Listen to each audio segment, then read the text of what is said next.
Hello friends, मैं हृदय स्वागत करता हूं आपका अपना यूट्यूब चैनल हृदयानंद भारद्वाज पर। आज दोस्तों हम इस वीडियो में एक महत्वपूर्ण टॉपिक लेकर के आए हैं और आज का जो टॉपिक है टॉपिक 3 है। इससे पहले 2 टॉपिक पर हम वीडियो दे चुके हैं, उसका भी लिंक डिस्क्रिप्शन में दिया हुआ है। अगर आप उसे नहीं देखे होंगे तो ज़रूर देख लीजिएगा, ठीक है। तो आज का टॉपिक है बेसिक इलेक्ट्रिसिटी। इससे अति महत्वपूर्ण जितने भी क्वेश्चन आंसर हैं उसको सॉल्व कराएंगे, साथ ही इंपॉर्टेंट पॉइंट होगी उसको भी मैं बताते चलूँगा। तो 1000 प्लस MCQ का जो सीरीज चल रहा है, आप सभी लोग इसी तरह प्यार देते रहिए और हर एक 1-2 दिन बीच करके आपको इस वीडियो को मैं देने का प्रयास करूँगा। तो आइए बिना देर के वीडियो को शुरू कर ही लेते हैं। और चैनल को अभी तक सब्सक्राइब नहीं किया तो प्लीज़ ज़रूर कर लीजिए, क्योंकि इसी प्रकार का लेटेस्ट अपडेट के साथ साथ टॉपिक वाइज वीडियो हम आपको प्रोवाइड करेंगे। तो आइए फाइनली देख ही लेते हैं। तो आइए देखते हैं क्वेश्चन नंबर 1। क्वेश्चन नंबर 1 में यहाँ पर पूछा गया है विद्युत ऊर्जा की वाणिज्य इकाई क्या होती है। बेहद महत्वपूर्ण क्वेश्चन है और बेहद आसान है, ठीक है। तो यहाँ 4 ऑप्शन दिए हुए हैं, आइए देखते हैं। पहला ऑप्शन है किलोवाट, दूसरा ऑप्शन है किलोवोल्ट, तीसरा ऑप्शन है किलो एम्पियर और चौथा ऑप्शन है किलोवाट घंटा।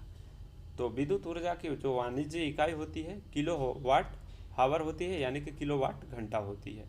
तो राइट ऑप्शन यहाँ पर हम डी के साथ चूज करेंगे, इसे आप ध्यान में रखिएगा। पहला का राइट ऑप्शन डी के साथ चला गया। कभी कभी एग्जाम में पूछ देता है कि 1 kWh इक्वल टू कितना होता है, ठीक है। 1 kWh इक्वल टू कितना होता है, तो इसे भी आप ध्यान में रखिएगा। 3.6 गुने 10 के पावर 6 जूल के बराबर होती है। तो राइट ऑप्शन यहाँ पर डी के साथ चूज किए और ये महत्वपूर्ण पॉइंट को आप ध्यान में रखिएगा, ठीक है। आइए नेक्स्ट देख लेते हैं क्वेश्चन नंबर 2, जो कि बेहद महत्वपूर्ण है और बेहद आसान क्वेश्चन है। यहाँ पर क्वेश्चन नंबर 2 में पूछा गया है 1 कूलम प्रति सेकेंड है, यानी कि 1 कूलम प्रति सेकेंड किसके बराबर होती है, ये आपसे पूछा गया। पहला 1 वोल्ट के बराबर, दूसरा ऑप्शन है 1 एम्पियर के बराबर, तीसरा ऑप्शन है 1 वाट के बराबर, चौथा ऑप्शन है 1 ओम के बराबर। तो दूसरा का जब राइट ऑप्शन चूज कीजिएगा तो यहाँ पर बी के साथ चला जाएगा। 1 कूलम प्रति सेकेंड 1 एम्पियर के बराबर होती है। तो राइट ऑप्शन बी के साथ चूज करेंगे। और कैसे होती है थोड़ा सा आपको हम समझा देते हैं, ठीक है। हम जानते हैं कि फॉर्मूला होता है आई बराबर क्यू बटा टी, ठीक है। तो यहाँ पर क्यू यानी आवेश होती है, आवेश का मात्रा क्या होती है, कूलम होती है। तो यहाँ पर कूलम लिख दिए, ठीक है। और यहाँ पर टाइम का यूनिट होती है सेकेंड, तो यहाँ पर सेकेंड हो जाएगा, ठीक है। तो कूलम प्रति सेकेंड किसके बराबर होती है, धारा। धारा की यूनिट क्या होती है, एम्पियर। तो 1 एम्पियर के बराबर ये हो जाता है क्या, 1 कूलम प्रति सेकेंड, ठीक है। तो राइट ऑप्शन बी के साथ चूज किए। तो उम्मीद करता हूँ कि क्वेश्चन को आप अच्छी तरीके से समझ गए होंगे। आइए नेक्स्ट देख लेते हैं क्वेश्चन नंबर 3।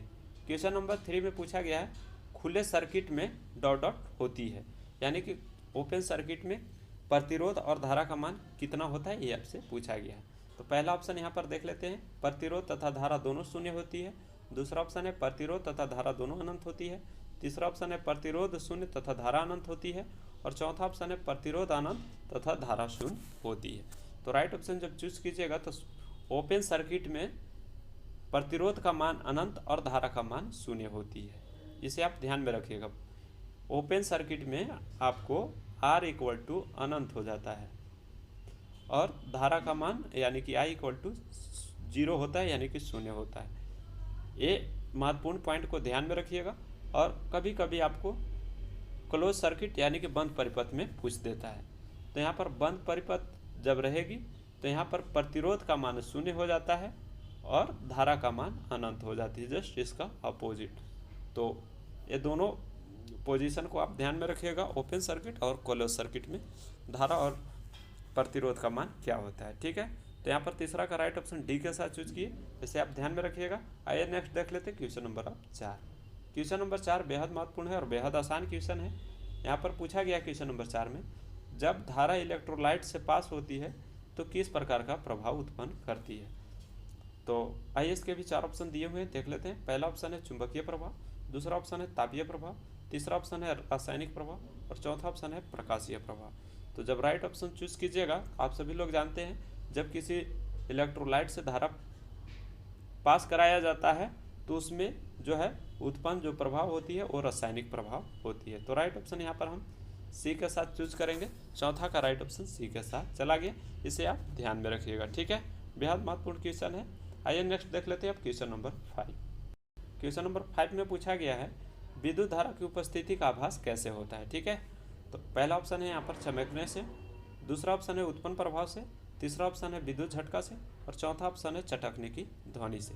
तो जब राइट ऑप्शन चूज कीजिएगा तो यहाँ पर पांचवा का राइट ऑप्शन जो है बी के साथ चला जाएगा। विद्युत धारा का उपस्थिति का आभास उसके उत्पन्न प्रभाव से होता है। ठीक है, तो राइट ऑप्शन यहाँ पर हम पांचवा का बी के साथ चूज किए। आइए नेक्स्ट देख लेते हैं क्वेश्चन नंबर 6, जो कि बेहद महत्वपूर्ण है। क्वेश्चन नंबर 6 में पूछा गया है विद्युत आवेश की मात्रा की एसआई मात्रक क्या होती है। तो आवेश की एसआई मात्रक जो होती है कूलम्ब होती है, आप सभी लोग जानते हैं। ठीक है, यहाँ पर शक्ति का वाट होता है, इसे आप ध्यान में रखिएगा। धारा एम्पियर, धारा का यूनिट एम्पियर यानी कि करंट का यूनिट एम्पियर होता है, और विभवांतर यानी कि पोटेंशियल का यूनिट वोल्ट होती है। तो ये चारों पॉइंट को आप ध्यान में रखिएगा। बाकी छठा का राइट ऑप्शन सी के साथ चला गया। तो आइए नेक्स्ट क्वेश्चन नंबर 7 देख लेते हैं, जो कि बेहद महत्वपूर्ण है। क्वेश्चन नंबर 7 में पूछा गया है जब विद्युत धारा पृथ्वी की ओर प्रवाहित होती है तो वस्तु का विभव क्या होता है। यानी कि आपसे वस्तु का विभव पूछा गया। तो आइए ऑप्शन देख लेते हैं। पहला ऑप्शन है धनात्मक होती है, दूसरा ऑप्शन है ऋणात्मक होती है, तीसरा ऑप्शन है अनंत होती है, और चौथा ऑप्शन है शून्य होती है। तो जब विद्युत धारा पृथ्वी की ओर प्रवाहित होता है तो वस्तु का जो विभव होता है वो धनात्मक होता है। तो धनात्मक राइट ऑप्शन ए में है, इसलिए इसका ए के साथ चूज करेंगे। सातवां का राइट ऑप्शन ए के साथ चला गया। तो आइए नेक्स्ट अब क्वेश्चन नंबर 8 देख लेते हैं, जो कि बेहद महत्वपूर्ण है।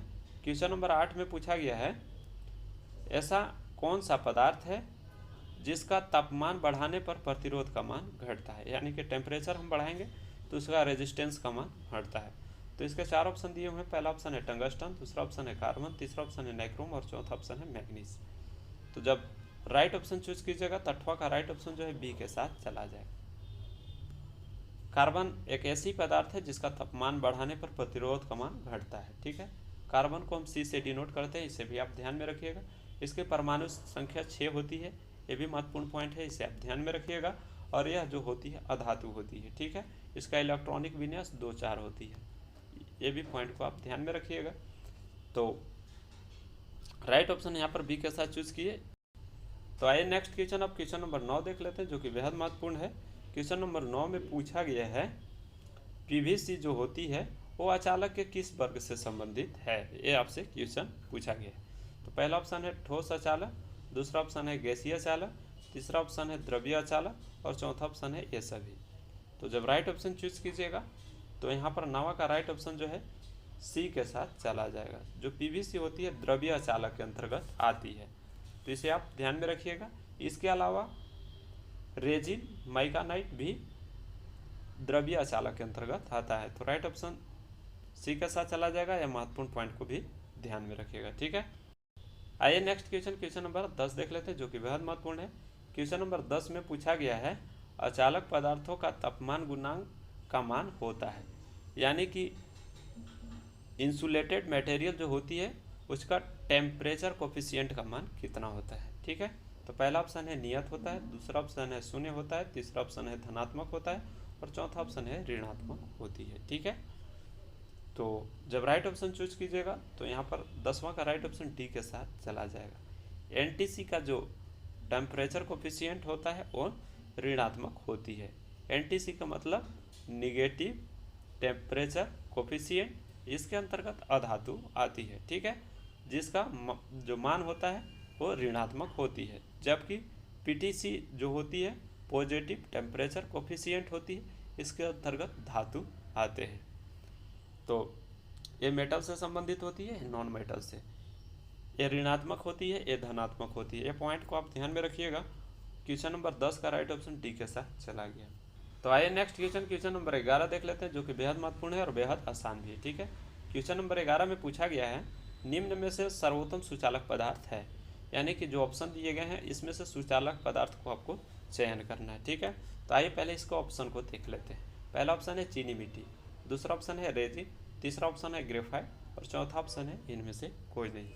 तो जब राइट ऑप्शन चूज कीजिएगा तो 11 का राइट ऑप्शन जो है सी के साथ चला जाएगा। ग्रेफाइट जो होती है वो सुचालक अधातु होते हुए भी सुचालक के अंतर्गत आती है, यानी कि विद्युत का चालन करती है। ग्रेफाइट का अन्य जो नाम होता है काला शीशा होता है, इसे भी आप ध्यान में रखिएगा। और यह मुलायम और अधातु होते हुए भी विद्युत का चालक होती है। महत्वपूर्ण पॉइंट को आप ध्यान में रखिएगा। 11 का राइट ऑप्शन सी के साथ चला गया। तो आइए नेक्स्ट क्वेश्चन नंबर 12 देख लेते हैं, जो कि बेहद महत्वपूर्ण है और बेहद आसान क्वेश्चन है। यहाँ पर क्वेश्चन नंबर 12 में पूछा गया है निम्नलिखित में से कौन सा पदार्थ अचालक नहीं है? अचालक नहीं है ये आपसे पूछा गया है। तो यहाँ पर ऑप्शन दिया हुआ है एबोनाइट, कांच, मार्बल और शीशा। ये 4 ऑप्शन है। जब राइट ऑप्शन चूज कीजिएगा तो यहाँ पर राइट ऑप्शन जो है ए के साथ चला जाएगा। शीशा जो होती है वो अचालक के अंतर्गत नहीं आती है और शीशा का संकेत जो होती है पीबी से होती है। ठीक है, तो इसे आप ध्यान में रखिएगा। इसका परमाणु संख्या जो होती है 82 होता है, इसे भी आप ध्यान में रखिएगा। तो यहाँ पर 12 का राइट ऑप्शन है हम ए के साथ चूज किए। आइए नेक्स्ट देख लेते हैं क्वेश्चन नंबर अब 13। क्वेश्चन नंबर 13 बेहद महत्वपूर्ण है। यहाँ पर पूछा गया है अर्धचालक पदार्थ के रूप में निम्न में से किस तत्व का उपयोग किया जाता है? तो बेहद आसान क्वेश्चन है, आप सभी लोग जानते होंगे। पहला ऑप्शन है कॉपर का, दूसरा ऑप्शन है प्लास्टिक का, तीसरा ऑप्शन है सिलिकॉन का और चौथा ऑप्शन है टंगस्टन का। तो जब राइट ऑप्शन चूज कीजिएगा तो सेमीकंडक्टर के जो अंतर्गत आता है सिलिकॉन आता है, तो राइट ऑप्शन यहाँ पर सी के साथ चला जाएगा। इसे आप ध्यान में रखिएगा। सिलिकॉन की परमाणु संख्या जो होती है 14 होती है और यह सेमीकंडक्टर होती है, इसे आप ध्यान में रखिएगा। और इसका संकेत जो होती है SI होती है। तो यहाँ पर 13 का राइट ऑप्शन सी के साथ चूज किए, इसे आप ध्यान में रखिएगा। तो आइए नेक्स्ट क्वेश्चन, अब क्वेश्चन नंबर 14 देख लेते हैं जो कि बेहद महत्वपूर्ण है। क्वेश्चन नंबर 14 में पूछा गया है तांबा एक धातु होती है, यानी कि कॉपर किस प्रकार की धातु होती है, ये आपसे पूछा गया। तो पहला ऑप्शन है चालक, दूसरा ऑप्शन है अचालक, तीसरा ऑप्शन है अर्धचालक और चौथा ऑप्शन है उपयुक्त कोई नहीं। तो जब राइट ऑप्शन चूज कीजिएगा तो 14 का राइट ऑप्शन ए के साथ चला जाएगा। कॉपर जो होती है विद्युत का सुचालक होती है। ठीक है, बात हुई है कॉपर की, तो थोड़ा सा इसके बारे में जान लीजिए। इसकी गलनांक जो होती है 1085 डिग्री सेल्सियस होती है। ठीक है, तो 1085 डिग्री कभी कभी गलनांक पूछ देता है, तो इसे आप ध्यान में रखिएगा। और इसकी जो चालकता होती है वो 5.96 गुने 10 के पावर 7 होती है। ठीक है, और आपसे अगर इसकी प्रतिरोधकता पूछेगी तो इसे आप ध्यान में रखिएगा 1.72 इंटू 10⁻⁻8 होता है। यह जो होती है प्रतिरोधकता, इसको हम ओम मीटर में व्यक्त करते हैं, जबकि चालकता को सीमेन प्रति मीटर में व्यक्त किया जाता है। तो ये महत्वपूर्ण पॉइंट को आप ध्यान में रखिएगा, बेहद महत्वपूर्ण है कॉपर से संबंधित। ठीक है, तो राइट ऑप्शन यहाँ पर हम ए के साथ चूज किए, 14 का राइट ऑप्शन ए के साथ चला गया। आइए नेक्स्ट देख लेते हैं क्वेश्चन नंबर 15। क्वेश्चन नंबर 15 में पूछा गया है सभी तत्व को डॉट डॉट एवं वर्गों में विभाजित किया जाता है, यानी कि सभी तत्वों को कैसे बांटा गया है। ठीक है, तो पहला ऑप्शन है चालक और धात्विक, धात्विक और अर्धधात्विक, चालक और अचालक, धात्विक और अधात्विक। तो जब राइट ऑप्शन चूज कीजिएगा तो 15 का राइट ऑप्शन डी के साथ चला जाएगा।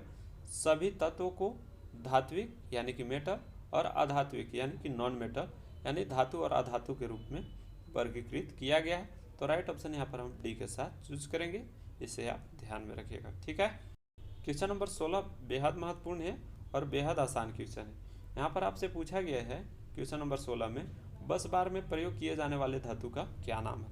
बेहद महत्वपूर्ण क्वेश्चन है, इसमें कन्फ्यूजन रहता है बहुत सारे स्टूडेंट लोग का। पहला ऑप्शन है तांबा, दूसरा ऑप्शन है एल्युमिनियम, तीसरा ऑप्शन है शुद्ध लोहा और चौथा ऑप्शन है लोहा। तो राइट ऑप्शन चूज कीजिएगा। तो अगर बस बार का पूछा है तो यहाँ पर तांबा आप चूज कर सकते हैं। अगर तांबा अगर ऑप्शन में नहीं रहता है तो वहाँ पर एल्युमिनियम चूज कर सकते हैं, लेकिन यहाँ पर फर्स्ट प्रेफरेंस हम तांबा को देंगे। ठीक है, तो राइट ऑप्शन 16 के हम ए के साथ चूज किए। ठीक है, तो आइए नेक्स्ट क्वेश्चन, अब क्वेश्चन नंबर 17 देख लेते हैं जो कि बेहद महत्वपूर्ण है। क्वेश्चन नंबर 17 में पूछा गया है विद्युत धारा का प्रभाव है, यानी कि विद्युत धारा के कौन कौन से प्रभाव होते हैं, ये आपसे पूछा गया। तो पहला ऑप्शन है यहाँ पर चुंबकीय प्रभाव, दूसरा ऑप्शन है उष्मीय प्रभाव, तीसरा ऑप्शन है रासायनिक प्रभाव और चौथा ऑप्शन है उपरोक्त सभी।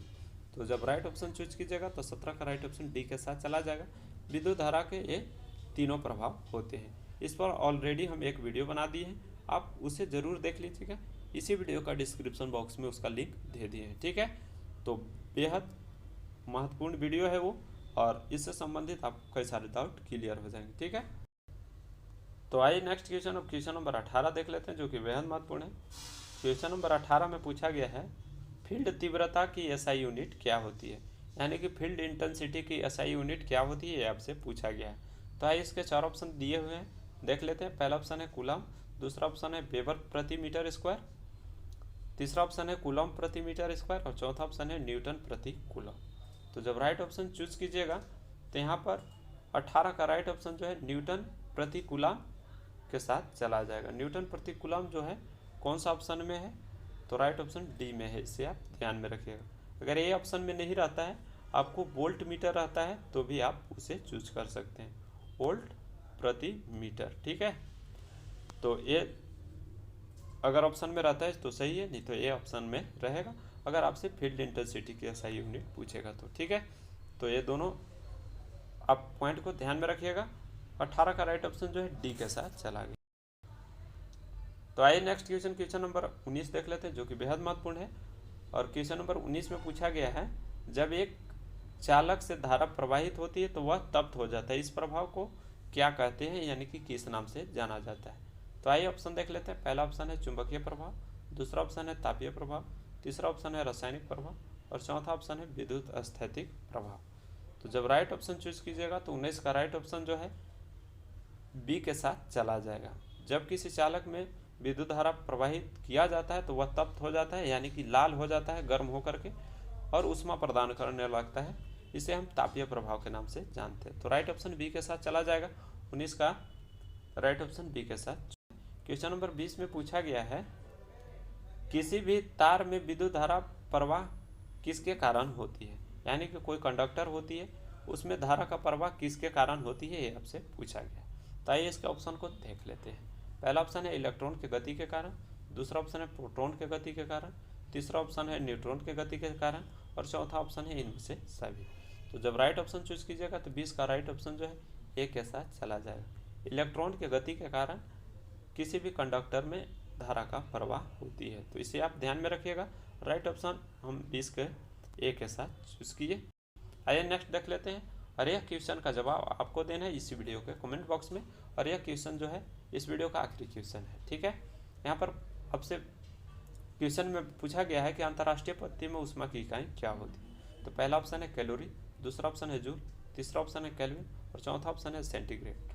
तो इसका राइट ऑप्शन किसके साथ जाएगा, आप इसी वीडियो के कमेंट बॉक्स में बता दीजिएगा। ठीक है, अगर आपका राइट आंसर रहता है तो ज़रूर मैं आपको रिप्लाई कर दूंगा। ठीक है, तो आज का ये वीडियो था। वीडियो कैसा लगा आप ज़रूर कमेंट बॉक्स में बताइएगा और इस वीडियो को अपने दोस्त के साथ भी शेयर कर दीजिएगा। ठीक है, तो मिलते हैं फिर नेक्स्ट वीडियो में नई जानकारी के साथ। तब तक के लिए अपना ख्याल रखें। जय हिंद।